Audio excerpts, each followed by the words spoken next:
இந்த பதிவு முடிஞ்ச உடனே சாயப்பா கிட்ட மறக்காமல் இதை கேளுங்க. இது ரொம்ப முக்கியம். உங்கள் வாழ்க்கையில் திருப்பத்தை நிச்சயமாக ஏற்படுத்த போகுது. ஏன்னா நீங்கள் கேட்ட உடனே அது கிடைக்க போகுது. இந்த இரவில் எந்த பாதிப்பும் இல்லாமல் எல்லா மனுஷனும் வாழணும்னு நினைக்கிறான். அது சாத்தியமா அப்படின்னா 100% சாத்தியமே. உங்களுக்கு எந்த பாதிப்பு வந்தாலும் அது உங்களை உண்மையாக பாதிக்காது. எவ்வளவு பெரிய துன்பத்தில் நீங்கள் இருந்தாலும் ஆனந்தமான நிலையில் மதிப்பு மிக்க ஒரு மனிதரா உங்களை கடவுள் வாழ வைக்கப் போகிறார். இயற்கையை மீறி வாழ்ந்தால் அடைய போகும் துன்பம் ஏராளம். இயற்கைனா என்ன? நாம் என்ன தினமும் தப்பு செஞ்சுக்கிட்டு இருக்கோம், அதன் மூலமாக இன்னைக்கு வரைக்கும் துன்பத்தை எப்படி அனுபவிச்சுட்டு இருக்கோம், இதில் எப்படி விடுபடுறதும் இந்த பதிவில் தெளிவாக இருக்குது. இதை பொறுமையாக நிதானத்தோடு கேளுங்க. சைரா, என் உயிரின் உயிரானவர்களே, ஒரு சிறப்பான தொடக்கத்தை சாயப்பா உங்களுக்கு இன்னும் சில நாட்களில் தரப்போகிறார். உங்க வாழ்க்கையில் நீங்க பட்ட கஷ்டங்களுக்கு பலன்களை நிச்சயமா அவர் அள்ளி அள்ளி வழங்க போகிறார். இதுவரைக்கும் நீங்க தோல்வியை மட்டும் குவிச்சிங்க. இனி உங்க வாழ்க்கையில வெற்றிகளை மட்டும் குறிக்கிறது போல உங்க ஜாதகத்தை, உங்க தலையெழுத்த அத்தனையும் மாற்றி எழுத போகிறார்.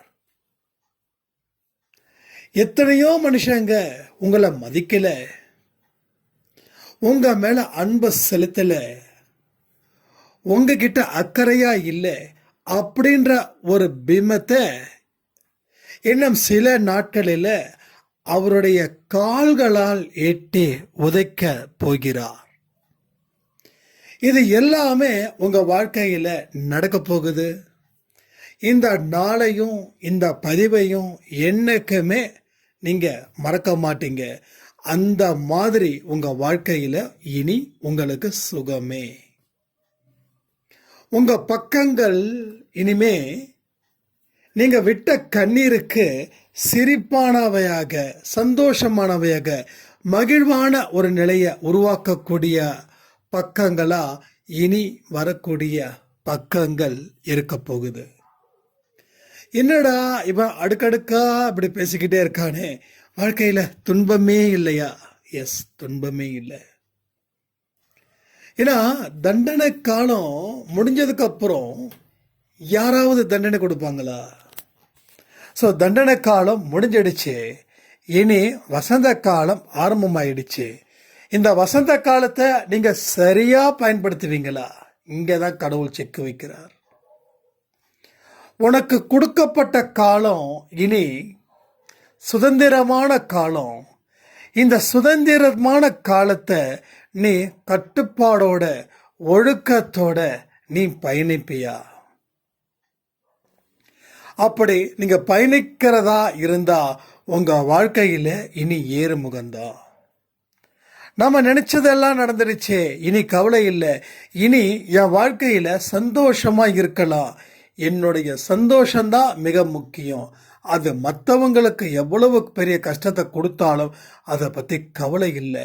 ஏன்னா நான் சந்தோஷமாக வாழலை, அதை நான் வாழ போகிறேன் அப்படின்னு உங்கள் மனசில் ஒரு இடத்துல அது இருந்துருச்சுன்னா உங்களுக்கு நான் மேலே சொன்ன எதுவுமே நடக்காமல் போயிடும். நான் அடிக்கடி சொல்கிற, மனிதர்கள் முகத்தை பார்க்குறாங்க, கடவுள் உள்ளத்தை பார்க்குறார். மனுஷங்க முகத்தை தான் பார்க்குறாங்க. உன்னை முகத்தை வச்சு ஏமாறுறவங்க ஜாஸ்தி. எத்தனையோ மனுஷங்க என்ன மாதிரி சிவாஜி மாதிரி ஆக்ட் பண்ணுறாங்க. சிவாஜியே கெட்டு போயிடுவார், சிவாஜியே தோற்று போயிடுவார். அதை விட பெஸ்ட்டாக ஆக்ட் பண்ணுறாங்களா? ஆக்ட் பண்ணி உங்களை ஏமாத்துறாங்களா? ஏமாற்றி உங்களை தவிக்க விடுறாங்களா? தவிக்க விட்டவங்க சந்தோஷமாக இருக்காங்க, நீங்கள் தவிச்சுக்கிட்டு இருக்கீங்களா? ஒரு மீனை தண்ணியில் இருந்து வெளியில் போட்டால் அந்த மீன் துள்ளும், கொஞ்ச நாள்ல செத்து போயிடும். ஆனால் அந்த மீனுக்கு சாவே இல்லை, ஆனால் துள்ளிக்கிட்டே இருக்கிறது. துள்ளிட்டுக்கிட்டே இருக்கும்போது எப்போ செத்தா அந்த மீன் நிம்மதியாக இருக்கும் இல்லையா? ஆனால் சாவே வரல, ஆனால் அந்த துள்ளல் இருந்துக்கிட்டே இருக்கும். அந்த துள்ளல் கஷ்டத்தினால உயிருக்கு போராட்டத்துக்கு விளைவால் வரக்கூடிய துள்ளலை தவிர வேறு எந்த துள்ளலும் இல்லை. சரிதானே? ஸோ அப்படிதானே இங்கே எல்லாருடைய வாழ்க்கையும் இருக்குது. என்னைக்கு காலம் நம்மளை கூட்டு போகுமோ அது வரைக்கும் இந்த மரண போராட்டம் ஒவ்வொரு மனுஷனுக்கும் நடந்துக்கிட்டே இருக்குது. ஆனால் கடவுள் சொல்கிறாரு, நீ இனிமேல் மரண போராட்டம் போராட வேண்டிய அவசியம் இல்லை, வாழ்க்கைக்கு தேவையான போராட்டத்தை போராடினா போதும், அதற்கு நான் உனக்கு உதவி செய்கிறேன், அதுக்கு நான் உனக்கு எல்லா உதவிகளும் செய்கிறேன், அதற்கு நான் தயாரா நிற்கிறேன், நீ தயாரா இருக்கியான்னு கேட்கிறார். நீங்களே பதில் சொல்லிடுங்க இந்த கமெண்ட் மூலமா. ஒவ்வொரு இதுக்கும் நான் இதை கமெண்ட் பண்ணுங்க, இதை பண்ணுங்க, அதை பண்ணுங்க சொல்ல மாட்டேன். எப்பெல்லாம் உங்களுக்கு ஒரு விஷயம் உங்கள் உள்ளே போதோ அது பதிலாக நீங்கள் வெளிப்படுத்துங்க. நீங்களாச்சே சாய்ப்பாவாச்சு. இன்றைக்கி காலையில் கூட கொடுத்த பதிவில் ஒரு வார்த்தைகள் நம்ம சொல்லிக்கிட்டே இருந்தோம். அந்த வார்த்தைகளை சொல்லும் போதே என் உடம்பெல்லாம் ஈஸில் இருக்குது அப்படின்னு ஒரு சாய்ராம் சொன்னாங்க. S, absolutely. ஸோ சரியான வழியில் ட்ராவல் பண்ணுறவங்களுக்கு இந்த மாதிரி விஷயங்கள் நடக்கும். கொஞ்சம் ட்ராவலாக மாற்றி மாற்றி பண்ணுறவங்களுக்கு புரியாது. ட்ராவலே பண்ணாதவங்களுக்கு ஒன்றுமே புரியாது. பாதியாவது புரிகிறவங்களுக்கு கூட அடுத்த கட்டத்துக்கு வந்துடுவாங்க. ஆனால் ஒன்றுமே புரியாமல் என்னடா இது ஒன்றும் புரியல, ஏதோ பூஜைகளை செஞ்சுக்கிட்டு நம்ம வாழ்க்கையில் வாழ்ந்துடலான்னு பார்த்தா இந்த ஆள் என்னவோ அதை பண்ணுன்றாரு இதை பண்ணுன்றாரு ஒன்றும் புரியலையேன்னு சொல்கிறவங்க, உண்மையிலே சொல்கிறேன், அந்த மாதிரி மைண்ட் செட்டில் யாராவது இருந்தீங்கன்னா நிச்சயமாக கடவுள்கிட்ட உண்மையை புரிஞ்சிக்கக்கூடிய பக்குவத்தை எனக்கு நீங்கள் கொடுங்கன்னு சொல்லுங்கள். கண்டிப்பாக அந்த பக்குவத்தை கொடுப்பாரு. அந்த பக்குவத்தை கொடுத்ததுக்கப்புறம் இந்த மாதிரி பக்குவமான ஆடியோகளை நீங்கள் கேட்கும்போது உங்கள் மனசு பக்குவப்படும், உங்கள் வாழ்க்கை செழிக்கும். பக்குவப்பட்ட மனசில் தான் வாழ்க்கையை வெற்றி பெற முடியும். பக்குவம் அடையாத எந்த ஒரு மனசும் வாழ்க்கையில் எந்த சுகத்தையும் அனுபவிக்கவே முடியாது. சில பேர் பார்த்திங்கன்னா மனசு ரொம்ப தூய்மையாக இருப்பாங்க. இன்றைக்கி கூட நம்ம ஷார்ட்ஸில் இந்த வார்த்தையை சொல்லி நம்ம ஒரு ஷார்ட்ஸ் கொடுத்துருந்தோம். அதாவது காலையில் 12 மணி பதிவில் நம்ம சொன்னோம் இல்லையா, மனம் தூய்மையாக இருந்தால் இறைவன் குடியேறுவார் அப்படின்னு. அதை ஷார்ட்ஸில் போட்டிருந்தோம். அப்போ ஒரு சாய்ராம் சொன்னாங்க, என் மனசு சுத்தமாக தான் இருக்குது, இதற்கு மேலே நான் என்ன பண்ணுறது அப்படின்னு கேட்குறாங்க. உங்கள் மனசு தூய்மையாக தான் இருக்குது, நான் இல்லைன்னு சொல்லலை. ஆனால் மனசு பக்குவம் அடையலையே, மனசு பக்குவம் அடையலையே. அப்போ பக்குவமும் அடையணும்ல.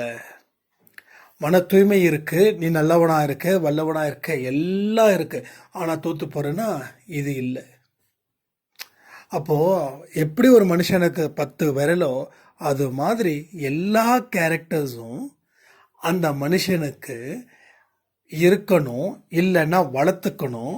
அதற்கு அப்புறம்தான் பக்குவமாக முடியும். ஸோ பக்குவம் இல்லாதவர்கள் வாழ்க்கையில் தோற்று போகிறாங்க.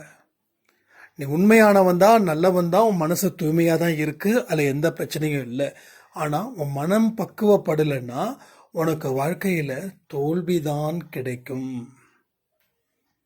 ஸோ வாழ்க்கை ரசிக்கணும். என்னைக்க சொல்கிறேனே, கஷ்டம் வந்தால் பயப்பட வேண்டாம், அந்த கஷ்டத்தை பார்த்து ரசிங்க. நீங்கள் 3வது ஆளாக இருந்து உங்கள் கஷ்டத்தை பாருங்கள். இவ்வளோ பெரிய கஷ்டத்தை நான் தான் சுமக்கணுமா, அந்த மாதிரி கேள்விகள் வரும்போது பயம் வந்துடும். இது இந்த மாதிரி கஷ்டம் இவருக்கு இருக்குதான்னு உங்களையே அவரு இவருன்னு நினச்சி, அதாவது 3வது ஆளாக நினைத்து பார்த்தீங்கன்னா அந்த கஷ்டத்தை பெருசாக நீங்கள் பார்த்து பயப்பட மாட்டீங்க. அதில் இருந்து எப்படி வெளிவருவது அப்படின்னு நீங்கள் கொண்டு வருவீங்க. அதாவது எலி எவ்வளவு பெரிய வலைய வேணாலும் கிழிச்சிடும், ஆனால் தான் ஒரு வலையில் மாட்டிக்கிட்டோம் அப்படின்னு நினைக்கும்போது அது போராடாமல் பயந்து அது செத்து போகுது. இதான் கணக்கு.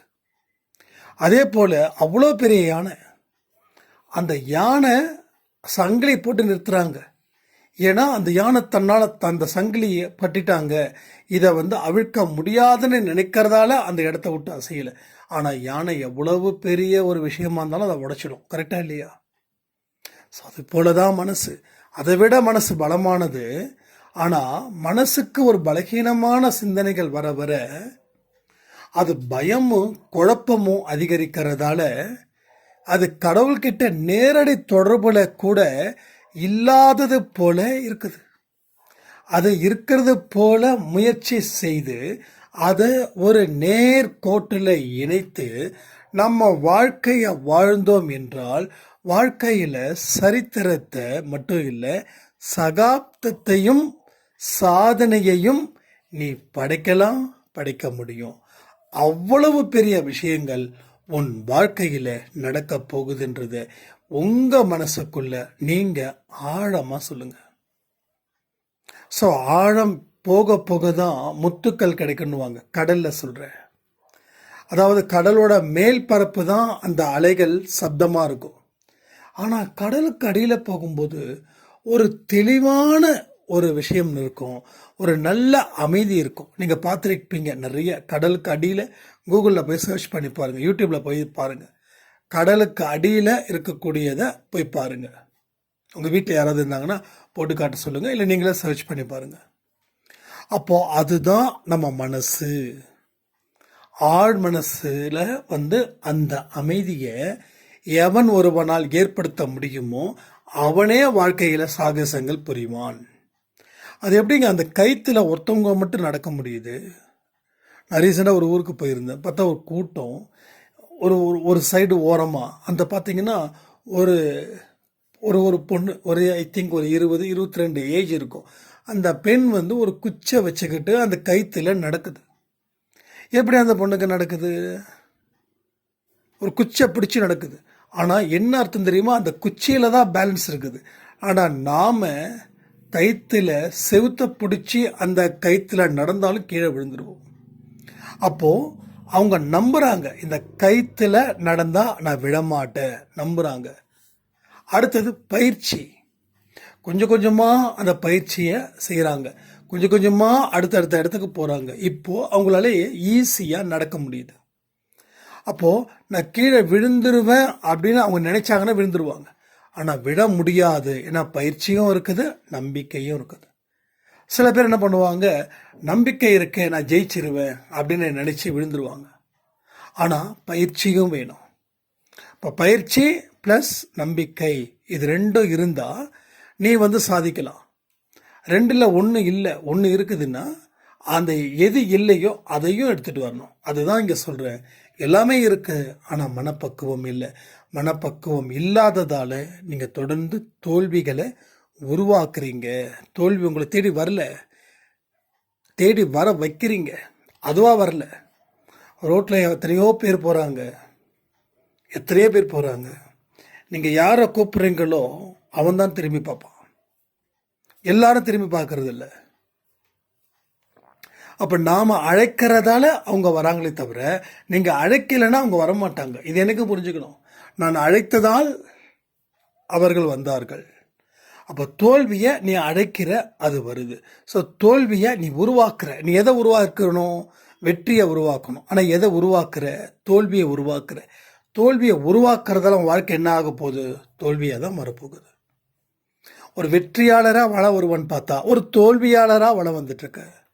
ஸோ வெற்றிக்கு தேவை நம்பிக்கை, அமைதி, மனப்பக்குவம், சகிப்புத்தன்மை, இது எல்லாம். அதை தாண்டி ஸ்பிரிச்சுவாலிட்டியில் என்ன சொல்கிறது? ஒழுக்கம், பயம் இல்லாதத்தனம், ஆழ்ந்த நம்பிக்கை, இதெல்லாம்.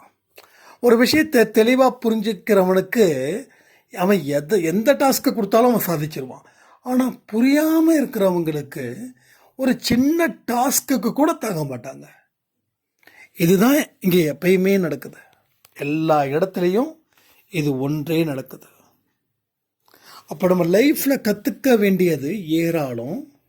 ஆனால் நாம் எதுவுமே கற்றுக்காமலே நான் எல்லாமே கற்றுக்கிட்டேன் ஆனால் வாழ்க்கையில் ஜெயிக்க முடியல.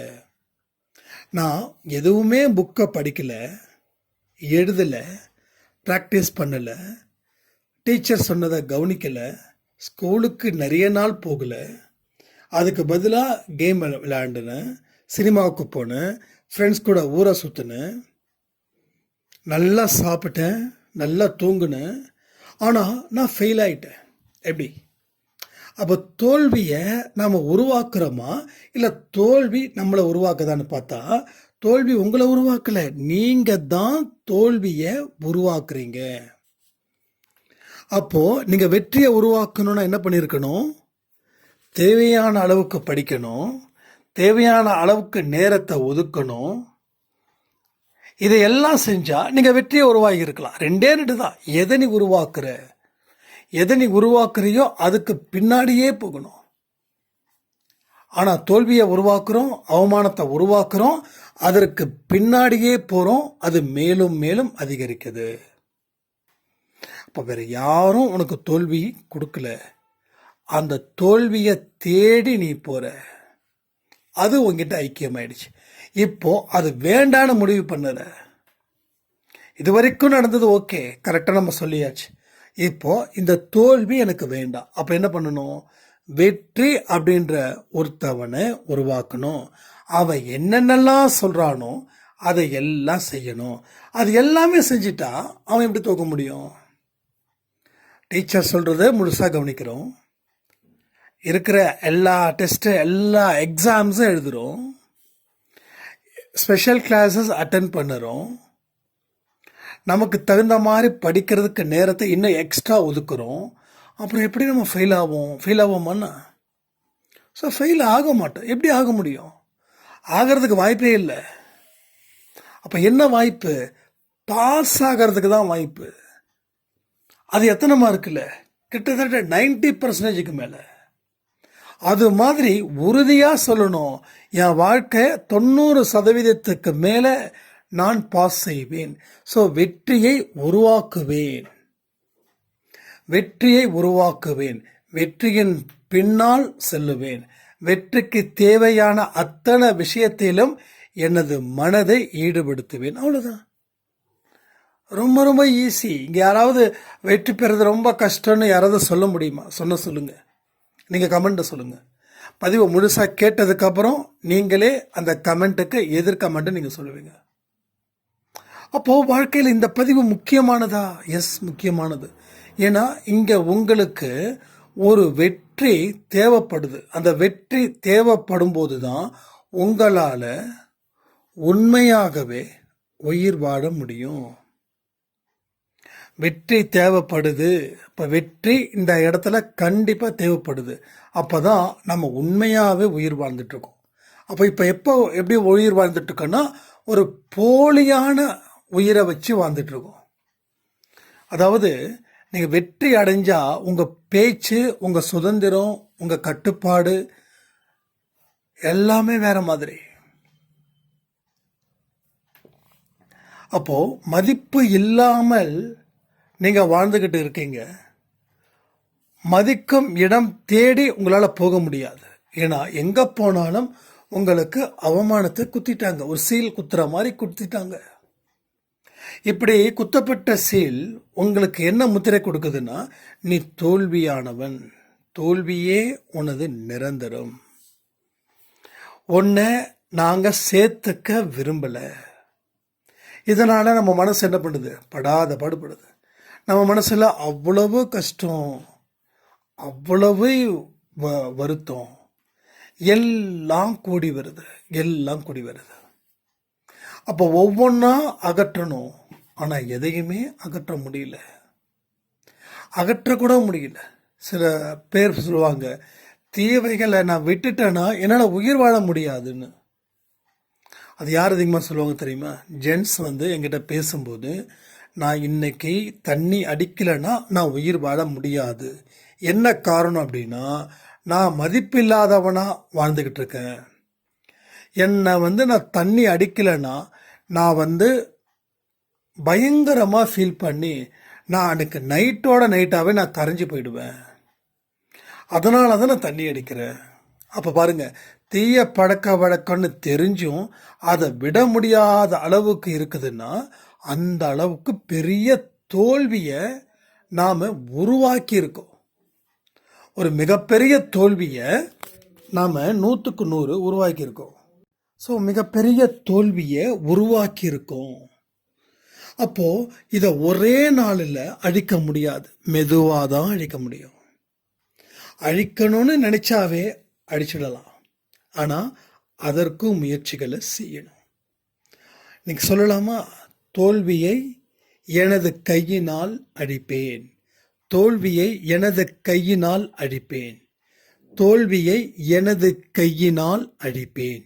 கண்டிப்பாக உங்கள் தோல்வியை நீங்கள் அழிக்கணும் அப்படின்னு நினச்சி சாயப்பா கிட்ட எனக்கு அதற்கு உண்டான பலத்தையும் அதற்கு உண்டான அறிவையும் அதற்கு உண்டான பொறுமையும் கொடுங்கன்னு கேளுங்க. கண்டிப்பாக அவர் வச்சுக்கிட்டு இல்லைன்னா சொல்லுவார், இந்த மாதிரி கேட்க மாட்டீங்களா அப்படின்னு நினச்சி தான் அவர் இயங்கிக்கிட்டு இருக்கார். அதனால் இப்போவே இந்த பதிவு முடிஞ்ச உடனே அவர்கிட்ட கேட்டுடுங்க. ரைட்டா? இந்த பதிவு முடிஞ்ச உடனே கேட்டுடுங்க. ஏன்னா இது மாதிரி கேட்டாதான் அவர் கொடுப்பார். இது மாதிரி கேட்காம வேற மாதிரி கேட்டால் அவர் கொடுக்கவே மாட்டார். அதாவது ஒரு 7வது 8வது படிக்கிற பையன், அவனுக்கு சைக்கிளே இல்லை. அப்போது அவங்க வீட்டில் அவன் சைக்கிள் கேட்டால் அவங்க பெற்றோர்கள் நிச்சயமாக வாங்கி தருவாங்க.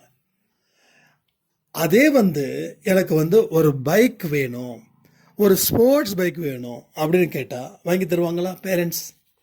அவங்க கோடீஸ்வரனாக கூட இருக்கட்டும், வாங்கி தருவாங்களா? வாங்கி தர மாட்டாங்க. ஏன்னா உனக்கு இப்போ எது ஓட்டுறதுக்கு தகுதியோ அதை கேட்டால் வாங்கி தருவாங்க. இல்லை, எனக்கு கண்டிப்பாக எனக்கு ஸ்போர்ட்ஸ் பைக்கு தான் வேணும் அப்படின்னு நீங்கள் கேட்டீங்க அப்படின்னா உங்களுக்கு எதுவுமே கிடைக்காது. அதுதான் இன்னைக்கு உங்கள் நிலைமை. அப்போ ஆரோக்கியமானதை அந்த நேரத்துக்கு தேவையானதை கேட்கணும். அந்த நேரத்துக்குன்னா உங்களுடைய நிலைமை என்னவோ அதில் இருந்து கேட்கணும். சும்மா குருட்டுத்தனமாக கேட்டக்கூடாது. குருட்டுத்தனமாக கேட்டால் என்ன ஆகும் தெரியுமா? நம்ம குருடர்களாகவே மாறிடுவோம். எப்படி சொல்லுங்க? ஒரு விஷயத்தை கேட்குறோம், அவர் கொடுக்கல, உங்கள் மனசு வெறுத்து போயிடுதா? வாழ்க்கை வாழ முடியாத அளவுக்கு தள்ளப்படுகிறீர்களா? வாழ்க்கையில் எதையுமே சிந்திச்சு பார்க்க முடியாதது போல். அப்போது குருடர்கள் தான் பார்க்க முடியாதவர்களாக இருக்காங்க. அப்போ உங்களுக்கு அந்த நிலைமை தான் இன்னைக்கு இருக்குது. ஸோ சிந்திச்சு பாருங்க, அவ்வளோ அழகாக இருக்கும். சிந்திச்சு செயல்பட்டு பாருங்க, அதில் கிடைக்கக்கூடிய விளைவுகள் தோல்வியாக இருந்தாலும் அது கூட அமிர்தமாக இணைக்கும். நீங்கள் தோத்தா கூட நீங்கள் சிரிச்சிட்டு போயிடுவீங்க, ஆமாம்ப்பா நான் அந்த வேலை பண்ணியிருக்க கூடாதுல்ல அப்படின்னு. ஆனால் இப்போ தோத்தா உங்கள் வாழ்க்கையே போகுதுன்னு சொல்கிறீங்க. ஆனால் ஒரு பக்குவப்பட்ட மனசில் தான் அந்த தோல்வியை கூட ஜாலியாக எடுத்துக்க முடியும். தோல்வியை ஜாலியாக எடுத்து பாருங்க, கண்டிப்பாக வெற்றி உங்களை சேரும். ஆனால் தோல்விகளை சீரியஸாக எடுத்து பாருங்க, வெற்றி உங்கள் பக்கமே வராது. தோல்வியை சீரியஸாக நினைக்கிறவன் தோல்வியை பற்றியே சிந்திக்கிறான். தோல்வியை பற்றியே சிந்திக்கிறதால அவன் தோல்வியாளனாகவே மாறி வாழ்க்கையை முடிச்சுக்கிறான். ஸோ ஸ்பிரிச்சுவல்னா என்னங்க? கான்ஃபிடென்ட். இங்கே ஸ்பிரிச்சுவல் அப்படின்னா கோயில் குளம் சுற்றுறது இல்லை. மனசில் தீபத்தை ஏற்று மனசில் கடவுளை வை, அந்த கடவுளே நீதான் என்பதை உணரும் காலம்தான் ஆன்மீகம். கடவுள் தான் நீ அப்படின்னா உலகத்தில் எந்த மனுஷனுக்கும் எந்த இடத்துலையும் நீ துரோகம் செய்ய மாட்ட. உன்னுடைய அகங்கார நிலையில் இருந்து விலகி ஒரு நல்ல நிலைக்கு, தெய்வீக நிலைக்கு, ஒரு தெய்வீக சிந்தனையின் அடிப்படையில் உன்னுடைய வாழ்க்கையை நீ அமைச்சுப்ப. அவ்வளோதான். அப்போது வாழ்க்கையில் இதற்கப்புறம் வரக்கூடிய தோல்விகள் ஆனந்தமாக்கப்படும், வெற்றிகள் கடவுளுக்கு அர்ப்பணிக்கப்படும். நல்லா புரிஞ்சுக்கணும். இதற்கு பின் வரும் வாழ்க்கையில் தோல்விகள் ஆனந்தமாக்கப்படும், வெற்றிகள் சாயப்பாவோட பாதத்தில் சமர்ப்பிக்கப்படும். புரியுதா உங்களுக்கு? மறுபடியும் சொல்கிறேன். இதற்கு பிறகு வரும் தோல்விகள், அதாவது இந்த பதிவில் சொல்லக்கூடிய விஷயத்த நீங்கள் கேட்டு தெரிஞ்சு புரிஞ்சு என்னைக்கு உங்கள் மனசு இதை 100% எடுத்துக்கொண்டு அதன்படி வாழணுன்ற எண்ணத்தை உதிக்குதோ, அதற்கு பிறகு வரக்கூடிய தோல்விகள் ஆனந்தமான தோல்விகளாகவும் வெற்றிகள் சாயப்பாவோட பாதத்திலும் சமர்ப்பிக்கப்படும், இல்லை காணிக்கையாக்கப்படும். இவ்வளவுதான். அப்போ வெற்றி வந்தாலும் தோல்வி வந்தாலும் உங்களை பாதிக்கிறது இல்லை. உங்களை பாதிச்சாதான் உங்களுக்கு பாதிப்பு, இல்லை பாதிப்பு இல்லை. அப்போ உங்களுக்கு எந்த பாதிப்பும் இல்லாமல் நீங்கள் வாழ்ந்தாதான் வாழ்க்கையில் வெற்றி பெற முடியும். இது எல்லாமே சிந்திச்சு செயல்படுங்க. சிந்திக்கக்கூடிய ஆற்றலும் சிரிக்கும் ஆற்றலும் கடவுளை அடையும் ஆற்றலும் ஒரே ஒரு பிறவிக்கு தான் வழங்கப்பட்டுள்ளது. அதுதான் மனித பிறவி. மனித பிறவியை கையில் எடுத்துக்கிட்டு எனக்கு இவ்வளவு கஷ்டம் இருக்குதுன்னு சொன்னால், இன்னைக்கு மதியானம் கொடுத்த பதிவில் கடவுள் உங்கள் மீது கோபத்தோடனும் உக்கிரமாகவும் இருக்கிறார். நான் படைச்ச 5 அறிவு உயிரினத்தை பாரு, 4 அறிவு உயிரினத்தை பாரு, 3, 2, 1 இத்தனை உயிரினத்தை பாரு. அது ஏதாவது குறை சொல்லுதா?